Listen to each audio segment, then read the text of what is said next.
এদিকে সংসদের মধ্যে জামাত বিএনপির তুমুল সংঘর্ষ। আওয়ামী লীগের পক্ষে ফজলুর রহমানের অ্যাকশন শুরু। ১৬ দিনের মধ্যে পতন হবে বিএনপির। পার্লামেন্টের ভেতর মারামারিতে জড়িয়েছেন সরকার ও বিরোধী দলের কয়েকজন সংসদ সদস্যরা। এই আলবদর রাজাকারের বাচ্চারা এখনো কিন্তু ফজলুর রহমানদের মতো মুক্তিযোদ্ধারা জীবিত আছে। এই দেশে মুক্তিযুদ্ধ হয়েছে, আমার বাড়ির সামনে মব হয়েছে আমাকে হত্যা করার জন্য। পার্লামেন্টে এমপিদের ঘুষাঘুষি, দেশটির পার্লামেন্টে অপ্রীতিকর এই তর্ক বিতর্ক ও উত্তপ্ত বাক্য বিনিময়ের। জুলাই গণঅভ্যুত্থানে ক্ষমতাচ্যুত সাবেক প্রধানমন্ত্রী শেখ হাসিনাকে দেশে ফিরিয়ে আনতে শপথ নিয়েছেন আওয়ামী যুবলীগের শতাধিক নেতাকর্মী। শেখ হাসিনাকে তারা দেশে ফেরাতে চাইছেন, শেখ হাসিনাকে সরকারও দেশে ফেরাতে চাইছে। বিএনপি সরকার পতনের 16 দিন ধার্য করেছেন কেন 16 দিনের বিষয়টা স্পষ্ট করেছেন, সে বিষয়ে একটু সংক্ষেপে বিশ্লেষণ করার চেষ্টা করছি। রাজনীতিতে অশনি সংকেত, একযোগে ভয়াবহ কিছু ঘটতে যাচ্ছে। দর্শক, বিএনপি সরকারের মন্ত্রীদের যে ইঙ্গিত, যে ইশারা, ইজ ভেরি ডেঞ্জারাস। বিএনপি জামাতের মধ্যে তোলপাড় শুরু হয়ে গেছে। দর্শক, নতুন একটা নিউজ আপনাকে স্বাগতম। প্রিয় দর্শক, একদিকে যেমন সংসদ সদস্য ফজলুর রহমানের বক্তব্যে উত্তাল জাতীয় সংসদ, অন্যদিকে সাবেক প্রধানমন্ত্রী শেখ হাসিনাকে বীরের বেশে দেশে ফেরানোর শপথ নিচ্ছে যুবলীগ, আওয়ামী লীগ এবং ছাত্রলীগের নেতাকর্মীরা। প্রিয় দর্শক, ইতিমধ্যেই হয়তো আপনারা সেই বিষয়টি লক্ষ্য করেছেন। দর্শক মণ্ডলী, আদতে কি হতে চলেছে এই বাংলাদেশে তা আজকের এই নিউজটি সম্পূর্ণ দেখলেই জানতে পারবেন। এছাড়াও দর্শক, আপনাদের সামনে একটা গুরুত্বপূর্ণ প্রশ্ন করতে চাই। দর্শক, আপনারা সকলেই জানেন আওয়ামী লীগ সরকারের আমলেই রূপপুর পারমাণবিক বিদ্যুৎ কেন্দ্রটি স্থাপন করা হয়েছে। দর্শক, কিন্তু বিএনপি সরকারের আমলে এসে সেই পারমাণবিক বিদ্যুৎ কেন্দ্রটি উদ্বোধন করা হলো। দর্শক, এখন আপনাদের কাছে আমার প্রশ্ন যে আসলে এই পারমাণবিক বিদ্যুৎ কেন্দ্রটির পেছনে কার অবদান বেশি? আওয়ামী লীগ সরকারের অবদান বেশি নাকি এই বিএনপি সরকারের অবদান বেশি রয়েছে বলে মনে করছেন? তা অবশ্যই কমেন্ট করে জানিয়ে দিন। এছাড়াও দর্শক, ভিডিওর শুরুতেই আরো যে গুরুত্বপূর্ণ ভিডিওর অংশগুলো দেখেছেন তার বিস্তারিত আলোচনা একটু পরেই দেখতে চলেছেন। তো দর্শক, আর দেরি না করে চলুন দেখে আসবো আজকে সেই কাঙ্ক্ষিত ভিডিওগুলো। তবে তার আগে বলবো, যারা প্রতিনিয়ত আপডেট খবর দেখতে চান তাহলে অবশ্যই আমাদের চ্যানেলটি সাবস্ক্রাইব করে পাশে থাকা বেল আইকনটি ক্লিক করে দিন। আর যারা ইতিমধ্যেই চ্যানেলটি সাবস্ক্রাইব করে রেখেছেন তাদেরকে অসংখ্য ধন্যবাদ। তো চলুন দর্শক, ভিডিওটিতে একটি লাইক দিয়ে আমরা ধারাবাহিকভাবে সবগুলো ভিডিওর আলোচনা দেখে আসি। এই আলবদর রাজাকারের বাচ্চারা এখনো কিন্তু ফজলুর রহমানদের মতো মুক্তিযোদ্ধারা জীবিত আছে। এই দেশে মুক্তিযুদ্ধ হয়েছে। মাননীয় সদস্যবৃন্দ বসুন বসুন বসুন প্লিজ।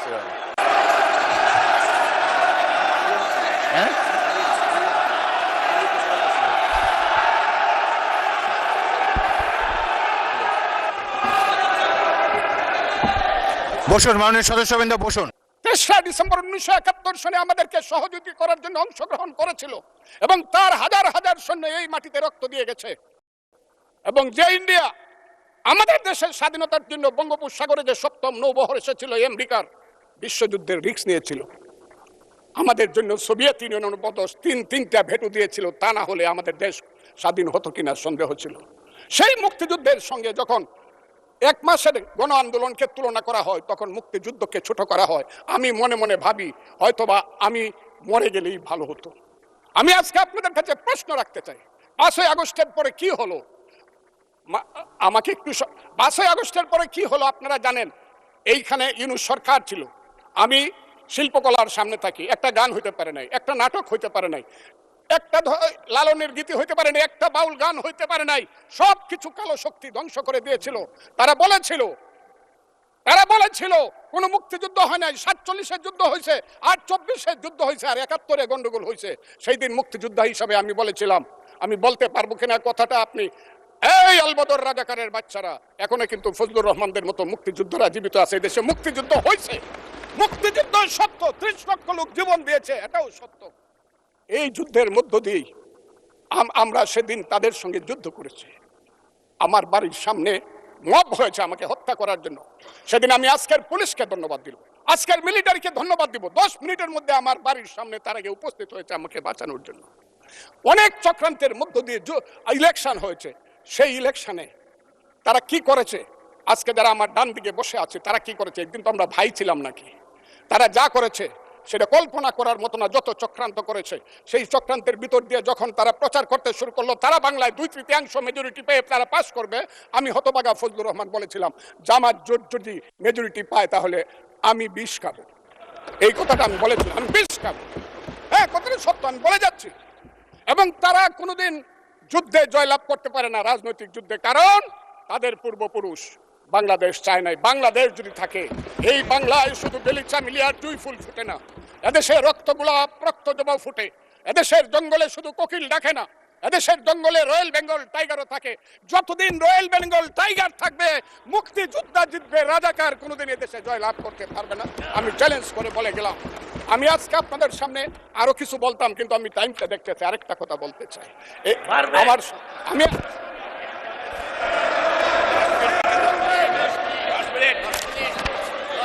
আমাকে 5 মিনিট সময় দেন, আমি শেষ করে ফেলবো। আমি আজকে আপনার সামনে শুধু বলতে এসেছি, মাননীয় সদস্য, আরো 3 মিনিট দেওয়া হলো আপনাকে। আমি বলতে এসেছি, হ্যাঁ, আমার বক্তব্যের পরে বলবে আমরা কি মুক্তিযুদ্ধ করি নাই। যেমন বিরোধী দলের নেতা বলেন, ওনাকে আমি অসম্মান করি না, সবসময় মাননীয় বলে কথা বলি, কিন্তু ওনার দলের লোকজন এখানে বসে আছে, তারা আমাকে ফজা পাগলা বলে কথা বলে। উনি একদিনই তা বলেন, তারা নাকি সভ্য, তারা নাকি ইসলাম। এবং উনি যে বলতেছে, ওদিন বললো যে আমার দাড়ি পাকা, আমার চোখের সমস্ত পাকা, উনি আমার চেয়ে 10 বছরের ছোট। আমার বয়স 78 বছর, আমি 48 সনে জন্মগ্রহণ করেছি, উনি 58 সনে জন্মগ্রহণ করেছে। মাননীয় সদস্য, আমি ওনাকে, আপনাকে কেউ এই ধরনের উক্তি করেছে আপনার সম্বন্ধে? এরকম তো সংসদে কেউ বলে নাই তো এরকম। না, করেছে। আপনি কেন নিজের টেনে করেছে আছে এখানে উপস্থিত। আমি আজকে আপনাকে বলতে চাই, বলতে থাকেন, আপনি বলতে থাকেন। আচ্ছা, আমি যে কথাটা বলতে চাইছিলাম, বিরোধী দলের নেতা বলেছেন উনি মুক্তিযোদ্ধা পরিবারের লোক এবং উনি শহীদ পরিবারের লোক এবং উনি জামাত ইসলাম করেন। এটা ডাবল অপরাধ। মুক্তিযোদ্ধা পরিবারের লোক কেউ জামাত করতে পারে না। আর শহীদ পরিবারের লোক, মাননীয় সদস্যবৃন্দ, ওনাকে বলতে দেন। মাননীয় সদস্যবৃন্দ, অর্ডার। আপনারা শৃঙ্খলা রক্ষা করুন। মাননীয় সদস্যবৃন্দ, সংসদে শৃঙ্খলা রক্ষা করুন। মাননীয় সদস্য ফজলুর রহমান, আপনি শেষ করুন, বক্তব্য শেষ করুন। আমি আবারও বলে রাখলাম, শহীদ পরিবারের লোক তো জামাত করতেই পারে না, আর জামাত করলে ডাবল অপরাধ করতেছে। 2, তাহলে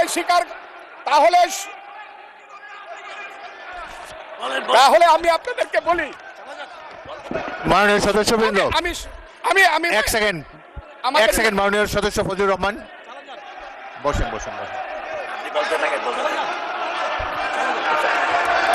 আমি আপনাদেরকে মাননীয় সদস্যবৃন্দ, প্রোটেকশন আশা করতেছি। মাননীয় সদস্যবৃন্দ, বসুন, কিন্তু আমার গলা, সংসদে শৃঙ্খলা রক্ষা করুন। ওনার গলা, আমি কিন্তু ওনাদেরকে খারাপ কিছু বলি নাই। বসেন। মাননীয় সদস্য ফজলুর রহমান, মাননীয় সদস্য ফজলুর রহমান, আপনি একটু অপেক্ষা করুন। মাননীয় সদস্যবৃন্দ, আমি প্লিজ সিট ডাউন। আমি বলছি, এই যে দেখেন, তারা বসেন।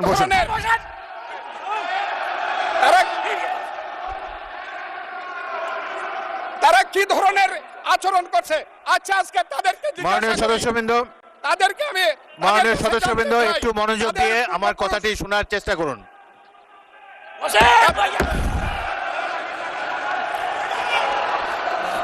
মাননীয় সদস্যবৃন্দ, গাজী নজরুল ইসলাম, বসুন। আমি আজকে বসুন, এই স্পিকারের কথা শোনার চেষ্টা করুন। মাননীয় সদস্যবৃন্দ, একটা কথা আপনারা মনোযোগ দিয়ে শুনেন। সংসদে প্রত্যেক সদস্যের, ফজলুর রহমান একটু ওয়েট করেন। মাননীয় সদস্য ফজলুর রহমান, ওয়েট করেন, hold on for a second, একটু অপেক্ষা করুন। আমাদের নেতা জিয়াউর রহমানকে পাইলো এরা হত্যা করতো 16 ডিসেম্বরের আগে। মাননীয় সদস্য ফজলুর রহমান, অপেক্ষা করুন। আমার শেষ, আমাকে হোল্ড অন ফর 2 মিনিটস। দেখেন, ডিস্টার্ব, আমি আর তাদেরকে বল। মাননীয় সদস্যবৃন্দ, এটি বাংলাদেশের জাতীয় সংসদ। এখানে প্রত্যেকেই নির্বাচিত হয়ে এসেছেন, প্রত্যেকেরই এখানে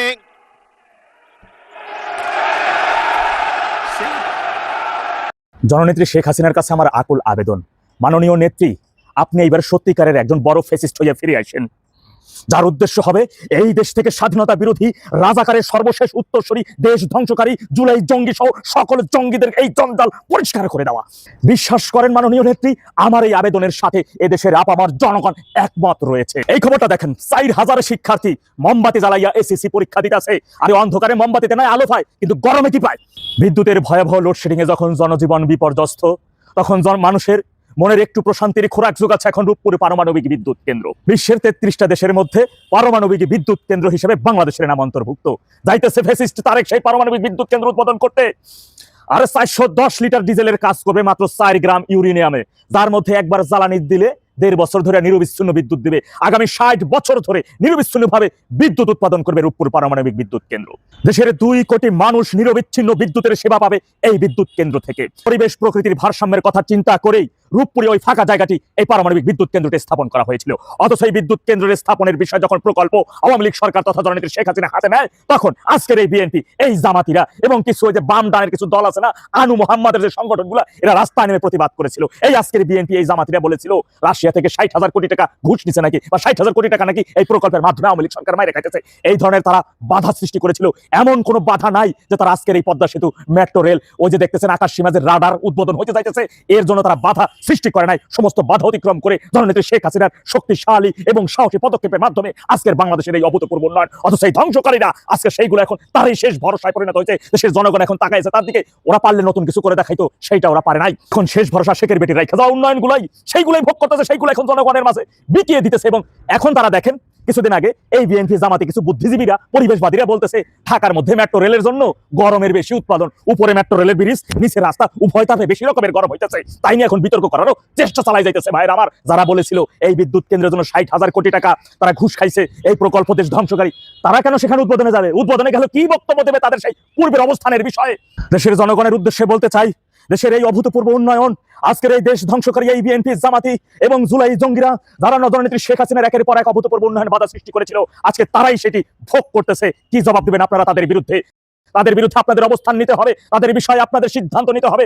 আজকের এই জামাতি মামুনুল হকরা বলতো দেশ ভারতের কাছে বিক্রি করে দিয়েছে আওয়ামী লীগ। আজকের এই বিএনপি গুলা বলতো ভারতের সাথে যে পাইপলাইন করা হয়েছে, সেই পাইপলাইনের মাধ্যমে দেশের তেল, গ্যাস, বিদ্যুৎ সেগুলো ভারতে পাচার করে দিয়ে দেবে। আজকে সেই পাইপলাইনের মধ্যেই তারা জ্বালানি তেল সংগ্রহ করতেছে। ভাইরা আমার, এমনকি সারা দেশে জ্বালানি তেলের এই মহাসংকটের সময় ভারত থেকে এই পাইপলাইন দিয়েই পরিশোধিত 33,000 মেট্রিক টন তেল বাংলাদেশ আমদানি করেছে। শুধু তাই না, এই পাইপলাইন তৈরির জন্য 1/3 খরচই তখন ভারত দিয়েছিল। অথচ এই পাইপলাইন তৈরির সময় এই জামাতি বিএনপি মামুনুল হকরা কত ভয়ঙ্কর ভাবে অপবাদ দিয়েছিল শেখের বেটিকে। আপনাদের কাছে আমার প্রশ্ন, এত বড় অপবাদ সহ্য করার পরেও শেখের বেটির করা এই উন্নয়ন পাইপলাইনের কারা এখন সেই সুবিধা ভোগ করতেছে? ডেভিলিনুস চিরুনি অভিযান চালাইয়া চেষ্টা করেছে, তদন্ত করে দেখেছে শেখ হাসিনার সরকার দেশ বিরোধী কোনো চুক্তি কোনো দেশের সাথে করছে কিনা, ভারত সহ কোনো দেশের সাথে খুঁজে পায় নাই। আপনারা দেখেছেন শেখের বেটি সমস্ত মিথ্যা অপবাদ সবকিছু সহ্য করে নিয়ে একক দূরদর্শী সিদ্ধান্তে সাহসিকতার সাথে বাংলাদেশ যখন বিশ্বের কাছে মাথা উঁচু করে দাঁড়াতে গিয়েছে, তখনই পশ্চিমাদের কাছ থেকে ডলার খাইয়া আজকে দেশটাকে ওরা ধ্বংস করে দিয়েছে। আপনাদের সিদ্ধান্ত নিতে হবে, আপনাদের এই দেশ বিরোধীদের বিষয়ে পদক্ষেপ নিতে হবে, তাদের বিরুদ্ধে আপনাদের অবস্থান নিতে হবে। সমগ্র জনগণের পক্ষ থেকে আমি শেখের বেটির কাছে হাত জোড় করে অনুরোধ করে বলবো, মাননীয় নেত্রী, আপনি এবার সত্যিকারের একজন ফ্যাসিস্ট হয়ে ফিরে আসেন। আপনার এবারের মূল মিশন হবে এই জঞ্জাল পরিষ্কারের মিশন। যে সকল স্বাধীনতা বিরোধী বাচ্চা, যে সকল রাজাকারের বাচ্চা, যে সকল জঙ্গিগুলা, এই জঞ্জাল পরিষ্কারের মিশন। অন্তত পক্ষে আর যাই হোক না কেন, যারা ভিন দেশ থেকে ডলার খাইয়া নিজ দেশের ধ্বংস করে নিজ দেশকে অন্য দেশের হাতে তুলে দিতে পারে, তারা নিজ দেশ সহ কোনো দেশেই অক্সিজেন নিয়ে বেঁচে থাকার অধিকার তাদের রাখে না। তাদেরকে এই পৃথিবী ছেড়ে অবশ্যই চিরতরের জন্য আসমানে চলে যেতে হবে। তাদের এই জমিনে বেঁচে থাকার কোনো অধিকার তারা রাখে না। মাথায় রাখতে হবে, ওই রাজাকারের বাচ্চাদের 71-এর এবং এই জঙ্গিদের সর্বশেষ শাবকটাও যতদিন পর্যন্ত এই জমিনের মধ্যে বেঁচে থাকবে, যতদিন পর্যন্ত অক্সিজেন নেবে, ততদিন এই দেশের স্বাধীনতা, সার্বভৌমত্ব, উন্নয়ন, সাধারণ মানুষের জীবনমান সবকিছুই হুমকির মধ্যে থাকবে। এটাই দৃশ্যমান হয়েছে, এটাই 5 তারিখ থেকে এই পর্যন্ত প্রমাণিত হয়েছে। একজন জঙ্গি, একজন স্বাধীনতা বিরোধী ও তার শাবকের জন্য দেশের স্বাধীনতার সার্বভৌমত্ব, এমনকি 18 কোটি জনগণের জীবন হুমকির মধ্যে থাকতে পারে না। খুব শীঘ্রই জননেত্রী শেখ হাসিনা ফিরবেন, কিন্তু আমাদের আগামীর মিশন হবে এই জঞ্জাল পরিষ্কারের মিশন। আমাদের আগামীর মিশন হবে এক অভিন্ন হয়ে দেশ এবং স্বাধীনতা রক্ষা করার মিশন। এতে যতদিন পর্যন্ত একটা শাবক, ওই স্বাধীনতা বিরোধী শাবক বেঁচে থাকবে, তাদেরকে খুঁজে খুঁজে বের করে চিরনিদ্রায় শায়িত করার মিশন। যখন আওয়ামী লীগের রাজনীতি ফেরা নিয়ে নানা রকমের আলোচনা চলছে, সরকার ফিরতে দিবে কিনা কিনা সেই আলোচনা চলছে, তাদের আন্তর্জাতিক লবিং চলছে। গতকালকেই আমরা দেখেছি 173 জন আইনজীবী জাতিসংঘে আবেদন করেছেন তাদের নিষেধাজ্ঞা তুলে নেওয়ার জন্য। এরকম বহু কর্মকাণ্ড দেখা যাচ্ছে, আন্তর্জাতিক বিভিন্ন সংস্থার এই ব্যাপারে তাদের বক্তব্য দেখা যাচ্ছে। এরকম একটা পর্যায়ে একটা নতুন ধরনের খবর আমরা দেখলাম গণমাধ্যমে, এবং ঘটনাটা ঘটেছে বাংলাদেশের লক্ষ্মীপুরে। অন্যরকম একটা শপথ নেয়ার ঘটনা ঘটেছে। আওয়ামী লীগ যুবলীগের নেতাকর্মীরা তারা শপথ নিয়েছে, সেই শপথের মাধ্যমে তারা নতুন একটা বার্তা দিতে চেয়েছে। হঠাৎ করে এই শপথ যে প্রক্রিয়া, এটা হয়তো আওয়ামী লীগের নেতাকর্মীদের, অন্যান্য সারা দেশের নেতাকর্মীদের উদ্বুদ্ধ করতেও পারে। এই ব্যাপারটা উদ্বুদ্ধ করবে নাকি শপথ যারা নিলেন তারা পুলিশি ঝামেলার মধ্যে পড়ে যাবেন? কি উদ্দেশ্যে তারা শপথ নিলেন, শপথের তাদের ম্যানিফেস্টো কী ছিল, কি বক্তব্য ছিল, এভাবে তাদের ফিরে আসাটা কতটা সম্ভব হবে কিংবা সহজতর হবে, চলুন একটু জেনে দেখি, বুঝে দেখি লক্ষ্মীপুরে গিয়ে প্রকৃত বিষয়টা কি ঘটছে। এরই মাঝে লক্ষ্মীপুরে এই শপথের ঘটনাটা আমরা দেখলাম, এবং রাতের আধারে মোমবাতি জ্বালিয়ে বেশ কয়েকজন হাফ সার্কেল হয়ে দাঁড়িয়ে এই শপথ নিয়েছেন। কি শপথ ছিল, কি এমন নতুনত্ব ছিল সেখানে, তাদের বক্তব্যে কি উঠে আসলো? কালের কণ্ঠের এই শিরোনামটা দেখে নিন। তারা বলছে, শেখ হাসিনাকে ফেরাতে কমলনগরে আওয়ামী লীগ যুবলীগের শপথ। কি ছিল সেই শপথে? লক্ষ্মীপুরের কমলনগর উপজেলায় জুলাই গণঅভ্যুত্থানে ক্ষমতাচ্যুত সাবেক প্রধানমন্ত্রী শেখ হাসিনাকে দেশে ফিরিয়ে আনতে শপথ নিয়েছেন আওয়ামী যুবলীগের শতাধিক নেতাকর্মী। এই ঘটনার একটি ভিডিও সামাজিক যোগাযোগ মাধ্যমে ছড়িয়ে পড়ার পর ব্যাপক আলোচনার সৃষ্টি হয়েছে। স্থানীয় সূত্র বলছে, গত শুক্রবার রাত 8:30টার দিকে উপজেলার চারকারকিনি ইউনিয়নের মতিরহাট সংলগ্ন মেঘনা নদীর তীরে গোপনে এই শপথ অনুষ্ঠিত হয়। শুক্রবার রাতে এই ঘটনাটা ঘটেছে, যেটা আমরা এসে জানতে পারছি গত রাতে, অর্থাৎ সোমবার দিবাগত রাতে। মঙ্গলবারে এই আলোচনাটা আপনাদের সঙ্গে করতে পারছি। এতদিনে কিন্তু এই খবরটা আসেনি। যখন কিনা সামাজিক যোগাযোগ মাধ্যমে এই ভিডিওটা ছড়িয়ে পড়েছে, তখন গণমাধ্যমের নজরে এসেছে। সেখানে বলা হচ্ছে যে, স্থানীয় সূত্র বলছে যে রাত 8টার দিকে উপজেলার এই মতিরহাট সংলগ্ন মেঘনা নদীর তীরে এই ঘটনা ঘটে। এতে নেতৃত্ব দেন স্থানীয় যুবলীগ নেতা জহিরুল ইসলাম রিয়াদ ভান্ডারী। ভিডিওতে দেখা যায় অংশগ্রহণকারীরা শপথ পাঠ করে বলেন তারা বাংলাদেশ আওয়ামী লীগ ও যুবলীগের আদর্শে মানুষের সেবায় নিয়োজিত থাকবেন এবং বঙ্গবন্ধু শেখ মুজিবুর রহমানের কন্যা শেখ হাসিনার দেশে প্রত্যাবর্তনের জন্য আন্দোলন সংগ্রাম চালিয়ে যাবেন। এ সময় জয় বাংলা, জয় বঙ্গবন্ধু সহ বিভিন্ন স্লোগানও তারা দেন। শেখ হাসিনাকে তারা দেশে ফেরাতে চাইছেন, শেখ হাসিনাকে সরকারও দেশে ফেরাতে চাইছে, কিন্তু সরকার দেশে ফেরাতে চাইছে তার বিরুদ্ধে আদালতে যে শাস্তি ঘোষণা করা হয়েছে সেই শাস্তি কার্যকর করতে, অর্থাৎ মৃত্যুদণ্ডের শাস্তি কার্যকর করতে। আর আওয়ামী লীগের নেতাকর্মীরা তাকে ফেরাতে চাইছেন আওয়ামী লীগের নেতৃত্ব দেওয়ার জন্য, আওয়ামী লীগের সামনে এগিয়ে যাওয়ার জন্য। দুই পক্ষেরই চাওয়া শেখ হাসিনা দেশে ফিরে আসুক। এক পক্ষ তাদের নেতা হিসেবে ফিরিয়ে আনতে চান, আর এক পক্ষ তাকে তার উপরে মৃত্যুদণ্ড কার্যকর করার জন্য ফেরাতে চান। স্থানীয় সূত্র জানায়, রাজনৈতিক পরিস্থিতির কারণে নির্জন নদীর তীরে গোপনে এই আয়োজন করা হয়। পরে ঘটনার 3 দিন পর 26 এপ্রিল বিকেল থেকে, অর্থাৎ গতকালকে বিকেল থেকে এই ভিডিওটা সামাজিক যোগাযোগ মাধ্যমে ভাইরাল হতে থাকে, দ্রুত ভাইরাল হয়ে পড়ে, এবং তারপরে আমরা দেখেছি যে গণমাধ্যমের নজর পড়ে, গণমাধ্যমে খবর হতে থাকে এটা। এ বিষয়ে বাংলাদেশ জাতীয়তাবাদী দল বিএনপির কমলনগর উপজেলা সভাপতি নুরুল হুদা চৌধুরী বলেছেন, ভিডিওটি সামাজিক যোগাযোগ মাধ্যমে আমি দেখেছি, বিষয়টি এখন আইন শৃঙ্খলা বাহিনী দেখবে।